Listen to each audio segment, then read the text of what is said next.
hopefully not with the pages of this book, then it might just grow into a bonfire. Prologue. Walker.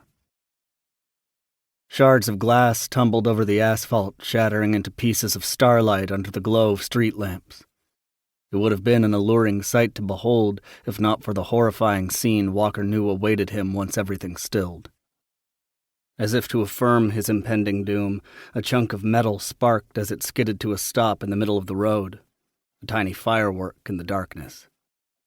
The parade of beautiful and eerie destruction was swallowed up by the fog mere seconds later, like it hadn't even happened. And then a cold, dead silence. There should have been noise, the sound of screaming or the hiss of steam from an engine, but there was nothing. The hollow thrumming in his ears made his head throb as he kicked up his feet to sprint toward the accident. He moved like a slug, weightless limbs floating around him as he hit something hard and icy. Water. He was underwater. Confused, he turned to find that there were 4 sides to the tank, locking him away from outside where they were waiting. All that resulted when he beat his fists and feet against the plexiglass was an echoing thud inside the chamber. His lungs finally caught on to his predicament and strained for air. No one looked up from the scene outside his enclosure as he watched the multicolored lights on top of a distant car speed toward the accident, reflecting off the glass and blinding him. He searched for a pocket of air, just enough to fill his lungs so he could continue trying to escape. There was none. A gurney rolled out toward the street, pushed by a dark figure, as Walker continued to kick the pane in front of him furiously. Watching in horror, he slowly drowned, only caring that his lungs were giving out because he couldn't get outside, couldn't get to them. Fighting against the pressure in his chest and the inability to breathe proved fruitless. The pounding in his head was almost audible when he finally shut his eyes to block out the disappointment. Eventually, everyone would find out how helpless he truly was. The alarm blared beside the bed. 1. Walker. Jolting upright, Walker smacked the alarm clock so hard it clattered to the floor.